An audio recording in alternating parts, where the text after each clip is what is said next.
Você está no canal Eu Estudo a Lição com o pastor Samuel Camilo. Hoje é quinta-feira, dia 31 de outubro de 2024. E o tema que estudaremos na nossa lição da Escola Sabatina será o testemunho dos samaritanos. O texto que serve como base para o nosso estudo, João capítulo 4, versos 27 a 29. Naquele momento chegaram os discípulos de Jesus e se admiraram ao vê-lo falando com uma mulher. Mas nenhum deles perguntou: o que você está querendo? Ou por que o senhor está falando com ela? Quanto à mulher, deixou seu cântaro, foi à cidade e disse ao povo: venham comigo, vejam um homem que me disse tudo o que já fiz. Não seria ele, por acaso, o Cristo? Nessa semana, você sabe que estamos estudando João capítulo 4. E no nosso estudo desse capítulo, nós estamos percebendo como Jesus teve alguns encontros com pessoas que são consideradas completamente os mais improváveis. Quando você percebe que havia uma animosidade tremenda entre judeus e samaritanos e que, em termos sociais, seria inadmissível que um homem, em público, conversasse sozinho com uma mulher, mesmo que fosse um homem judeu e uma mulher judia. Uma situação que seria considerada completamente inadmissível seria um homem judeu parar para conversar com um homem samaritano, até porque dentro das crenças daquilo que era a tradição oral daquela época, havia aquilo que era chamado de contaminação por associação, ou seja, estar no mesmo ambiente que um samaritano poderia fazer com que o indivíduo se tornasse cerimonialmente impuro, pelo menos até o final da tarde. Então, um judeu evitaria ao máximo esse tipo de situação. Nós falamos muito sobre isso na lição de sábado. Se você não teve a oportunidade de poder analisar isso, volte lá, por favor, aí no nosso canal. Você tem a lista com os vídeos, todos eles já com data. Assista e você vai ter uma ideia a respeito disso. Nós vimos que Jesus ele fez questão de ir até Samaria, de passar por Samaria. Ele poderia ter feito aquilo que a maior parte dos judeus piedosos faziam, dando a volta pelo território de Samaria para poder chegar até a Galiléia. Mas ele fez questão de passar por ali.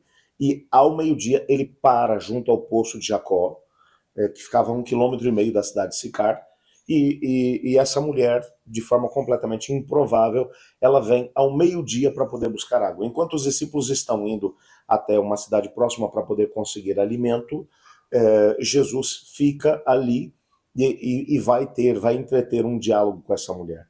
Algo que seria completamente impensável para a época. O fato é que nós já vimos que Jesus ele começa trabalhando com aquilo que ela tinha em mãos. Ele vai pedir que ela lhe dê um pouco de água. Ela vai mencionar essa animosidade que existe entre judeus e samaritanos.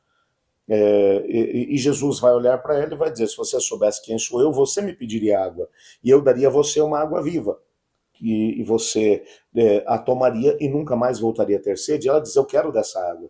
Jesus diz: então eu vou te dar dessa água, mas antes vai até a cidade e traga aqui o seu marido. E ela vai dizer: eu não tenho marido. E Jesus disse: você falou muito bem, porque na verdade você já teve 5 maridos e esse com quem você está agora não é seu marido. Ela diz: o senhor é um profeta. E agora começa a entabular uma conversação sobre o local de adoração. E Jesus, por outro lado, vai dizer de forma categórica para essa mulher: eu sou o Messias, eu que falo contigo. Não havia a mínima possibilidade de haver dúvida em relação a isso. Nós não sabemos o que aconteceu nesse diálogo a partir desse momento, o que mais Jesus teria dito a ela. O fato é que agora, nessa altura do diálogo, os discípulos aparecem. Eles não mencionam nada. E João vai dizer exatamente isso. João vai dizer que os discípulos chegaram, estranharam aquela situação. Jesus, já seria uma coisa complicada encontrar um homem sozinho com uma mulher num ambiente como aquele, mas agora era um homem judeu com uma mulher samaritana, mas ninguém perguntou nada, nem a mulher e nem a Jesus. O fato é que, enquanto os discípulos estão chegando, algo vai acontecer. Essa mulher, ela deixa o seu cântaro. Olha que coisa interessante, ela estava vindo ali para poder buscar água, mas agora que ela havia experimentado da água, a água da vida, Ela deixa o seu cântaro, volta para a cidade e ela começa agora a falar com as pessoas, tentando dizer a elas: olha, eu encontrei um homem. Esse homem, ele falou coisas a meu respeito que ninguém mais sabia. Será que não é ele o Cristo? Venham e vejam.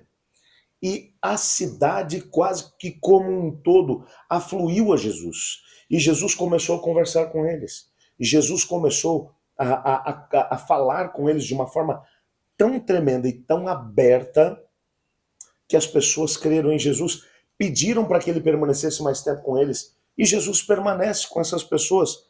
É alguma coisa realmente extraordinária. Veja, por exemplo, os versículos 30 em diante. O texto diz assim: então saíram da cidade e foram até onde Jesus estava.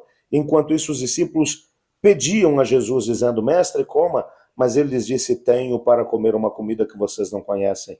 Então os discípulos começaram a dizer entre si: será que alguém lhe trouxe algo para comer? Mas Jesus lhes declarou: a minha comida consiste em fazer a vontade daquele que me enviou e realizar a sua obra.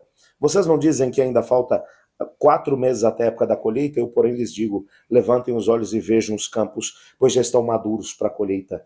Quem colhe recebe desde já a recompensa e ajunta o seu fruto para a vida eterna, para que se alegrem ao mesmo tempo que semeia e o que colhe. E Jesus começa agora a conversar com esses discípulos. Vocês imaginam que a mulher, ela está indo para a cidade, e os discípulos agora começam a conversar com Jesus assim: Senhor, coma um pouco. Nós conseguimos comida aqui para o Senhor. E Jesus vai dizer: eu tenho uma comida diferente dessa de vocês. Jesus está falando de fome. A fome que Jesus sentia era a fome de salvação de pessoas. Ele estava interessado em alcançar pessoas. E ele diz: eu olho nesse momento para os campos e os campos estão prontos para a colheita. Você olha para o texto, os discípulos não enxergavam nada disso, porque eles estavam num lugar que, na perspectiva deles, era um lugar de gente perdida, de gente considerada cerimonialmente impura. Era um lugar onde eles não queriam estar, mas Jesus olhava e via pessoas, pessoas pelas quais ele tinha vindo ao mundo, pessoas pelas quais ele, dentro de pouco tempo, morreria. Então ele tinha fome da salvação das pessoas. Por isso ninguém é descartável no reino de Deus. Absolutamente ninguém. O que mais me chama a atenção é que no final do texto, o versículo 42 especificamente vai dizer assim: e diziam à mulher: agora não é mais por causa do que você falou que nós cremos, porque nós mesmos ouvimos e sabemos que esse é verdadeiramente o Salvador do mundo. Repare que no capítulo anterior, eu repito isso, esse contraste com o capítulo 3, ele é realmente intencional da parte de João. No capítulo 3 você encontra um líder religioso, Nicodemos, que vai precisar de pelo menos mais 3 anos para poder aceitar Jesus como seu Senhor e Salvador. Mesmo que Jesus tivesse desdobrado diante dele o plano da salvação de uma forma ampla, como ele o fez no capítulo 3. No capítulo 4, é um povo que não tem muito conhecimento. É um povo que faz parte de uma nação que é colocada à margem da sociedade.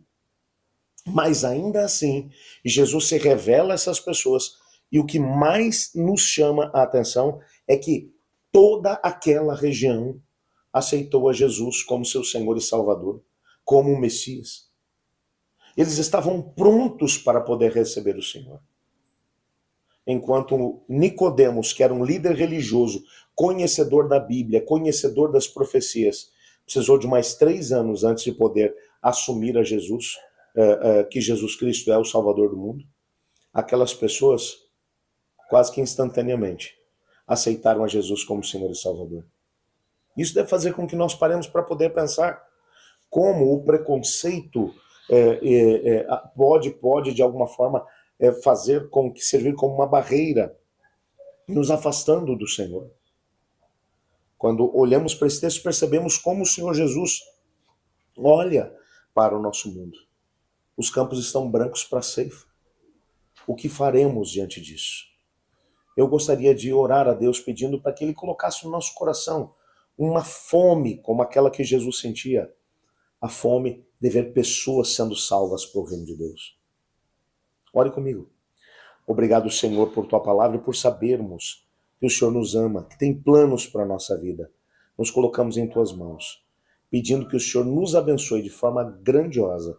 Ajuda-nos a podermos entender o teu plano e, ao mesmo tempo, a sentirmos verdadeira fome pela salvação de pessoas. Nos colocamos em tuas mãos, o nome santo e sagrado de Jesus. Amém. Eu estudo a lição e você?